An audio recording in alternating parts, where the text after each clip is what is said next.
Hello, welcome to Seawolf's Den RPG Today 2019, Day 8. Day 8 is obscure. I don't know where they get these.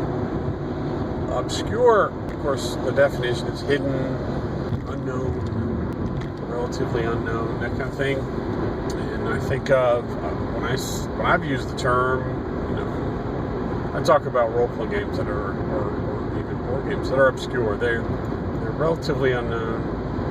I'm adding them to my schedule because it adds variety, but I don't expect them to get players because they have no fan base, or they have very little fan base. Another way I look at obscure is how a game master can obscure the central plot of a campaign so that it's not predictable. Part of the GM's job is to make it unpredictable and challenging, and in doing that you have to obscure some facts, or you have to obscure some leads. And in my experience, plus just the way I run, I have a hard time. I've always had a hard time obscuring, and I end up revealing some facts too early, and because I'm not good at it. I'm not good at obscuring the plot. So I end up in my home games. That serves you well in a convention game because you only have a limited amount of time. But in home games, I'm a little more fluid in how the plot goes. I know that, like from D&D, if you've got yourself a published adventure, they're pretty strict about how and why things happen. I'm basing this on the one or two D&D games I've run. It just felt like I really didn't have a whole lot of room to play around with the plot. Maybe because I'm not invested in the setting, and what it takes to be really invested in the setting, so that you know what else could go on in that setting. But I didn't feel the freedom I do in settings I'm more comfortable with. So in my games, it's either a customized setting that I put together based on previously published stuff, or licensed, so it's familiar enough to everybody, or I give them the baseline and the universe kind of grows out of it. To many, Star Frontiers is an obscure game. Everybody played D&D and put their time in for that. I guess fantasy was just easier, more attractive. I just like science fiction a little bit better. I mean, I was steered away from D&D from the beginning, but my heart really lies in science fiction and science fantasy. I've got to have my ray guns. I've got to have robots or something, I just... So anyway, obscuring the plot runs many risks, and it tends to stretch out campaigns. To be quite honest with you, that's why many of mine lasted so long. In the past, when I had my regular gaming group, our campaigns lasted 2 years, 2.5 years, sometimes 3. In the beginning, I really didn't see an ending. I didn't realize I had to have an ending. But then, people would ask, when's this campaign going to end? I had to come up with story arcs with the intent of ending, with a general idea of how I wanted to end it. From then on out, I designed it that way. Either I did published, heavily modified published campaigns, or my own original stuff. Thought of a general beginning, and then I thought of how I wanted it to end, and filled in the blanks in between with either modified published adventures or my own ideas. With the internet, there were a lot of stuff you could find, one-page adventures and stuff like that. In the meantime, I'm always tying in the motivations of the bad guys, the core plot, with the overall story arc. But every time you do that, you run the risk of showing that true story arc, and then they just make a beeline to the end. Now, if you want to get to the end, go right ahead. But obscuring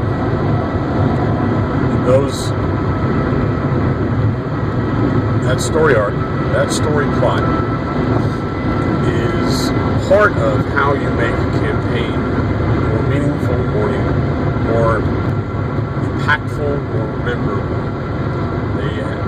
Obscuring it makes the players feel like they've solved a puzzle, or solved a mystery, or they got around all the challenges and they've accomplished something. Like I said, my problem, and I'm challenged at it, revealing it too early, revealing the nuggets too early, doubting myself that I may have, and may have given too much. And then I start writing again, based on the fact that I've revealed that much, reworking the plot over and over again to stretch it out, to give it a little bit more, and then I end up making it longer. Right now, I'm running a campaign that based on the Vulturnus series of adventures, and written in 1983. These original adventures are just straightforward, very D&D style. Obviously, the first one's a dungeon crawl. To have standard encounters that are, quite honestly, quite boring. And then there's the next two, which are challenges against enemy forces. But then they treat them like dungeon crawls. It's not really how at least modern players do anymore. There's a place for dungeon crawls.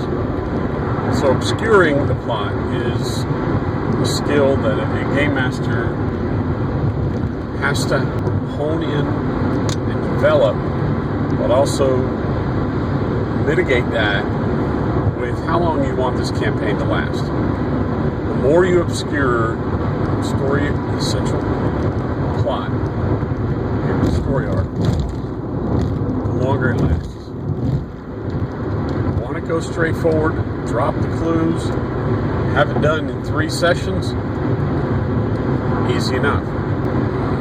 But you can also use obscuring the plot to extend it further. You need puzzle piece 1, 2, and 3 to get to the end. Well, get to one location, get that puzzle piece, it leads to the next puzzle piece, and then it leads to the next. End of story, 3 sessions. Okay? Obscuring it means that first puzzle piece is not completely complete, or it's not completely, you have to face 3 challenges to get to it. Maybe it's broken up into 3 pieces. They have to accomplish other things before they even know they need that piece, that first one. That kind of thing. In my campaign case, there's basically 3 phases to this campaign. First, they found a previously unknown planet. They face the challenges of the planet. The planet literally tries to kill them. Okay, get through all that. Okay, then they open the first mystery box. That mystery box reveals a new enemy. A new enemy they kind of knew was there, didn't know how in depth they are. Now, inside that may be a whole another set of mystery boxes and obscure things. They face challenges here and there. Meanwhile, planet still is there, hasn't forgotten about them, and they'll continue. The planet continues to try to kill them. And then the final box, the third phase, is the enigmatic enemy, the enemy they never knew was there. And that one, that's the one thing I'm most afraid of. Most afraid I'll reveal is the enemy they don't know is there. I mean, their motivation right now is to just get off the planet. But then they reveal, in doing that, they are saving the planet. I rambled on about it, and I had to really think about this word. There's so many different ways anybody can take it, but I'm always thinking a story and obscuring the story to make it more and more challenging to unravel is a challenge that every game master faces.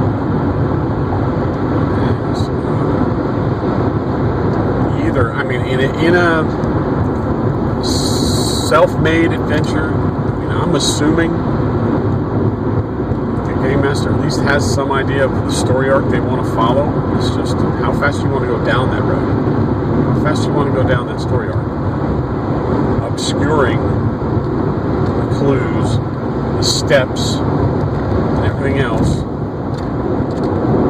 is the way to do that. To slow it down. When I started this Voltrinus campaign,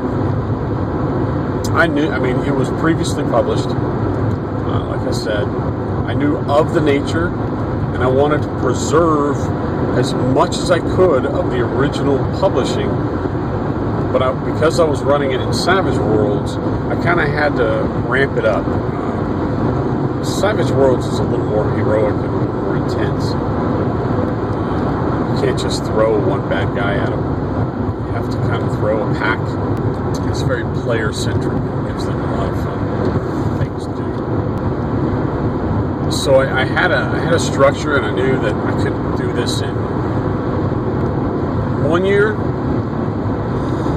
or that I could do this in multiple years. I'm hoping that I'm going to do this in 6 or 8 month sections. So 6 or 8 months. One, we just finished and are about well into the second phase, the second part. And I have to decide how much more I want to obscure things. So I rambled on about obscurity, and I'm pretty sure I was not. There's definitely more obscure about it. That's how I run. And if it doesn't apply to you and you're more used to a more structured campaign, that's fine. That's you do you. But I like story arc based campaigns. Until next time, seek the wolf in thyself.